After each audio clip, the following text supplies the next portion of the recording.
So we've got this working pretty good now, probably as good as we're going to get it with this hardware setup anyway.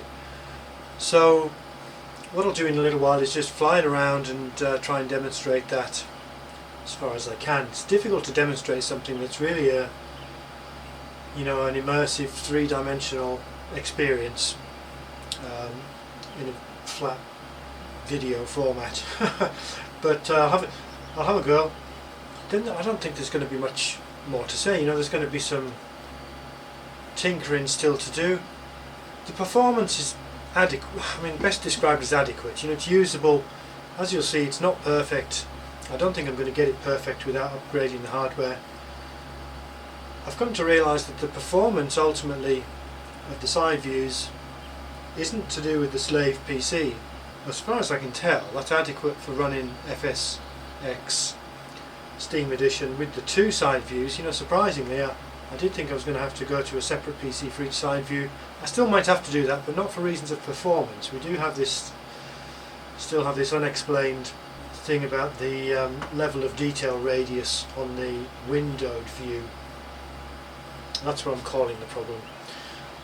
I think the limiting factor is the performance of my server PC. Now the performance of that PC is really marginal anyway. Marginal is the wrong word. It's right on the limit of acceptable when I've got complex scenery, a complex model such as the Twin Otter Extended, and flying in weather. Now this is an i5 2550K and it's overclocked to 4.6 gigahertz. But really, given the way that Opus drives the side views, basically it runs FSX on the client PC in a kind of a frozen mode, and it relies entirely on the updates and the rate at which the updates can be supplied from the server PC to generate the smooth movement on the client PC. It's almost, if you could only do 10 updates a second, you'd effectively only get a frame rate of 10 frames per second on the client PC. Now we're doing many more updates than 10 per second, but still, it's not the raw update speed that's important, it's the glitchiness of the server. And I suspect that when I see glitches on the side PCs, on the side windows, it's because I'm getting glitches on the server which are being propagated and probably amplified in the process of sending those messages through to the client. So really the only solution to that in the long term is to upgrade the server PC, which needs to be done anyway. This is a PC I've had since I think the autumn of 2013, so 3.5 years now. So at some stage I may well get around to upgrading that, and I have little doubt that that will also improve the performance of the side views. Still got to work out what's the problem with the air manager gauges. I've still got a non-functional ADI and flap gauge, which I think is also part of the same problem. I've got a temporary artificial horizon borrowed, I think, from the 172 here, and that works fine. And the flight director bars on the ADI work fine. So in a sense, I've got all the functionality I need, but that's a bit of a hack at the moment. Anyway, for now, let's just go and have a little fly around and see how it looks. Okay, we're at Maitland, which is an Aussie X strip in, where are we? I don't know, Queensland maybe. I'm just going to take a short flight out to another small Aussie X strip, Elderslie. We're sitting just beside one of the active runways here. So we just taxi up to that. If that windsock is to be believed, we're going to have a little bit of a crosswind. We're going to take off in that direction, but shouldn't be too much. So we've got some nice buildings and vegetation here. A couple of nice aircraft models. That's Tiger Moth, I would guess.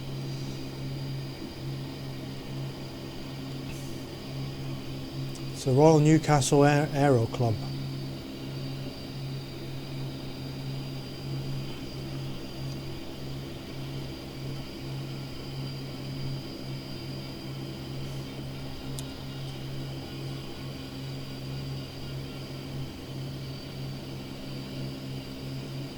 So here's the, in fact we'll taxi over to the other active, just give us a bit less of a crosswind. I think it's a longer runway. Not too familiar with this airstrip.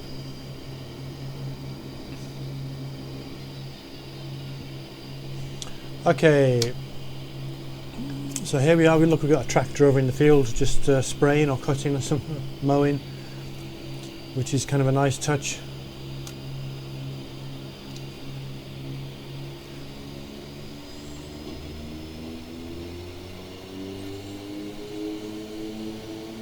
So we've got to be careful of the temperatures. We've got a fairly high outside air temperature today, so we don't want to cook the engines. This is kind of a narrow strip.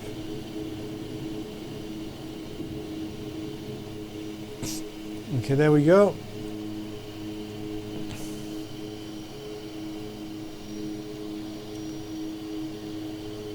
So we're just on the edge of the town here, but we're going to turn away from the town.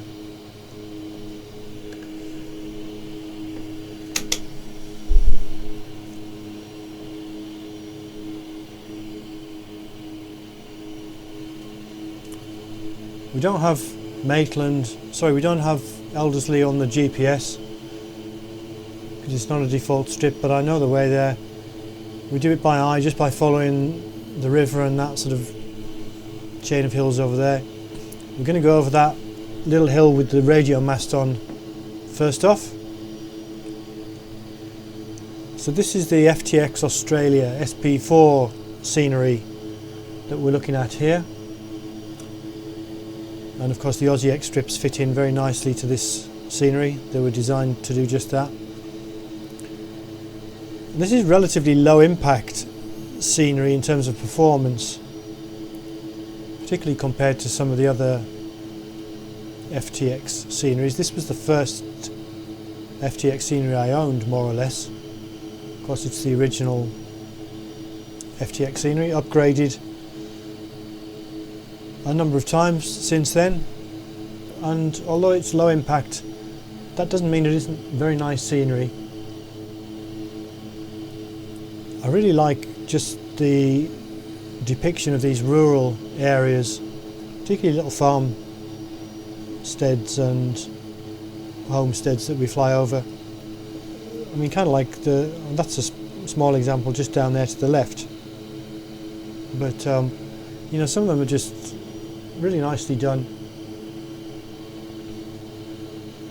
The strip we're aiming for, as I say, it's not shown on the GPS, but on the GPS it's just about where this meander in the river is, so we can easily find it. Whoa, there's a bit of wind shear or something there. I don't know quite what's happening. So you can see we get fairly smooth performance with this setup. The side screens are fairly responsive. You know, this is pretty much as good as it gets, at least with my present installation. And it's very usable, but not perfect. So again, here's some of those little farm buildings. In fact, there's something just off the nose. Let's have a look at some of those buildings. I'll just turn over so we can have a look out of the side view.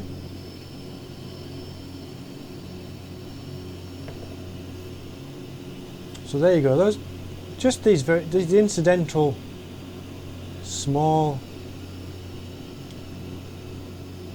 farmsteads. I just like the way they're done. Anyway, I'm not going to go on too much about them.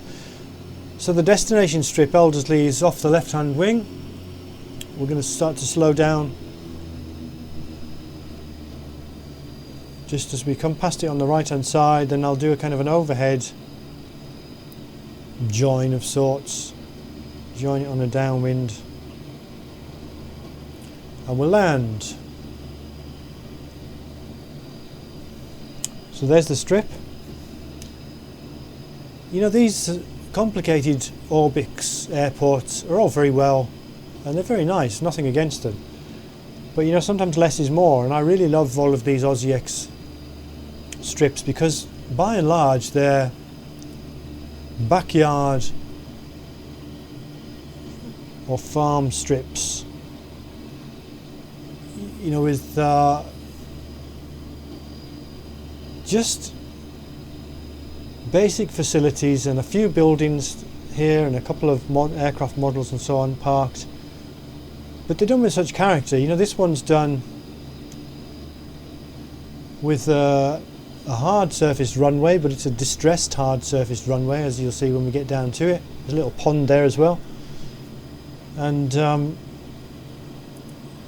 I just like the character. I mean, they're very challenging strips as well. There's a windsock there, and there's like a cross on the ground, a target probably for parachute jumping. That would be. And there you can see the airstrip names painted onto the runway.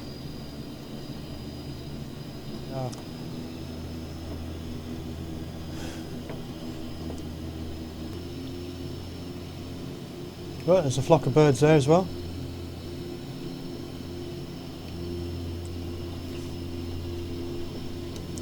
So we'll just go out a little way to the east and then we'll come back in, and we're probably lower than I intended about now.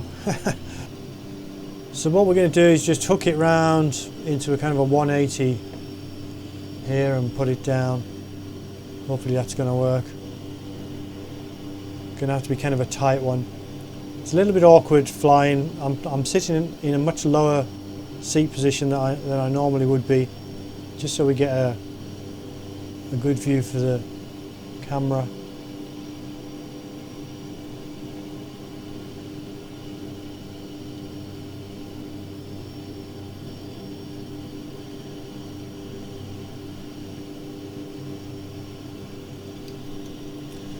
So there we go.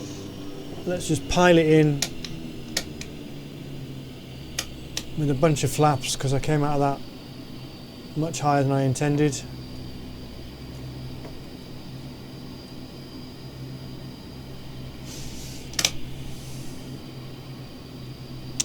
So we're going to trim it for about 80 knots here. You can see traffic on that road there, and as I suspected, it's going at much more of a reasonable rate. Bit of a glitch happening there with the scenery. But again, on this approach, you know, we're getting good smoothness, usable smoothness on the side views. Got a little bit of a crosswind going here if you look at that windsock. Going to try and put it down as close to the threshold as we can. And think about a little bit of reverse if we need that.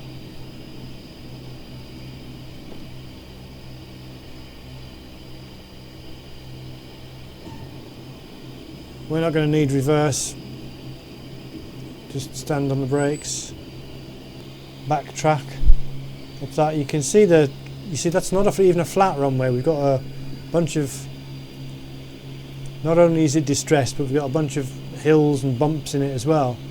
Again, just that really nice attention to detail on these Aussie X strips. You can see it's kind of low res when we get down to it.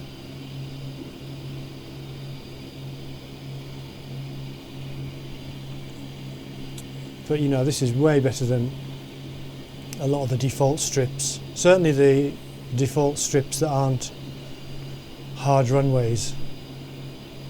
You know, by and large, the default sort of grass and dirt strips are just little scrapes or little,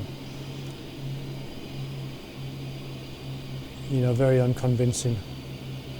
I think this is a Mark Lee strip. It's got his initials on the side of that aircraft. Just pull up here and park.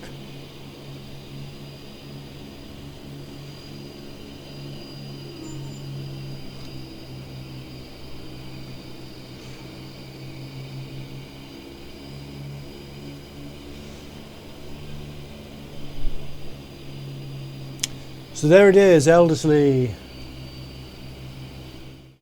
Okay, here's a bit of a different landscape. We're in Germany here. We're on FTX Global Freeware airstrip. This is a nice little glider field not far from Frankfurt, I believe. It's on a hill, so we're going to taxi uphill and then take off downhill. We don't have this on the GPS as a field, so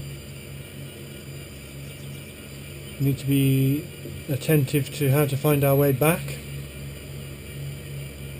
Let's just thread our way through some of these bushes here. So we've got some parked or some trailered gliders up there. Got a nice tug of some sort there, and another one up the top. I wonder if we should go all the way up. I don't know how much space we actually need. Oh, there's squirrels. There's a little squirrel there.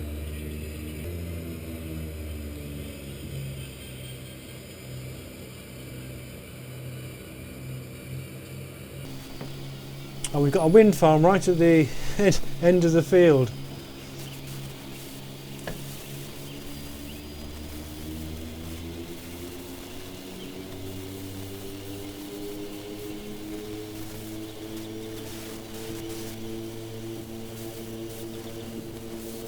We've got to worry about over torquing rather than over temperature on the engines in weather like this. Whoa, I'm swinging. There must be a crosswind here.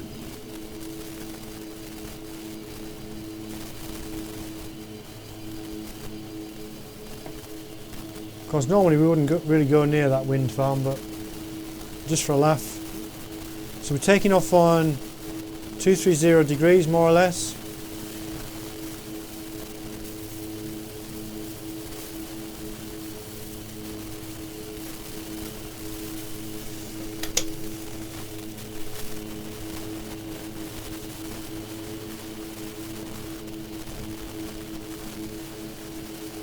So that snowy landscape looks pretty nice. I have to say the weather's good as well, it's very clear. This is real world weather.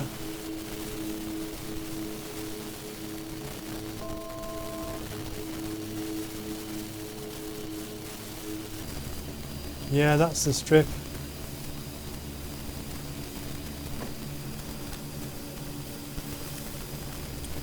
Let's come back around. Do that again.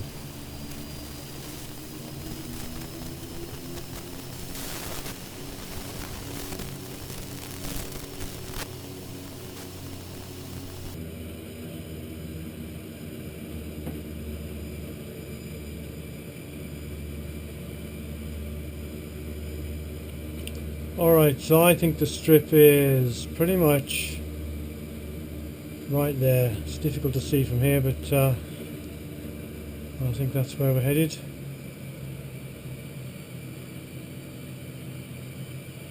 Need to get some flaps down.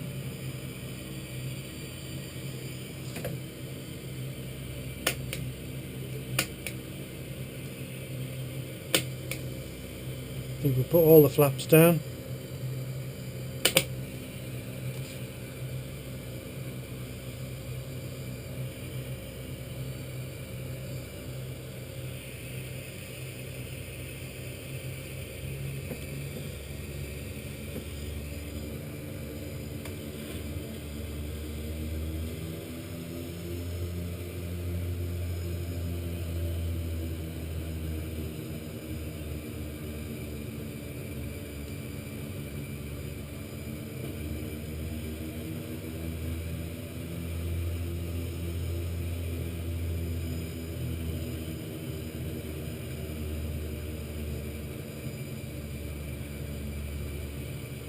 Making a bit of a curved approach to get through these trees and miss the buildings. Should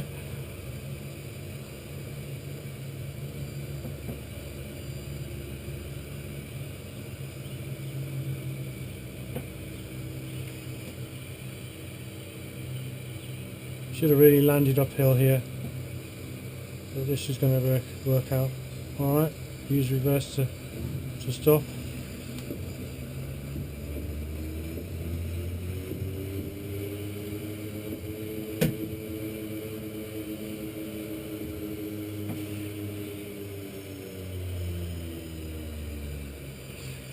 So there you go.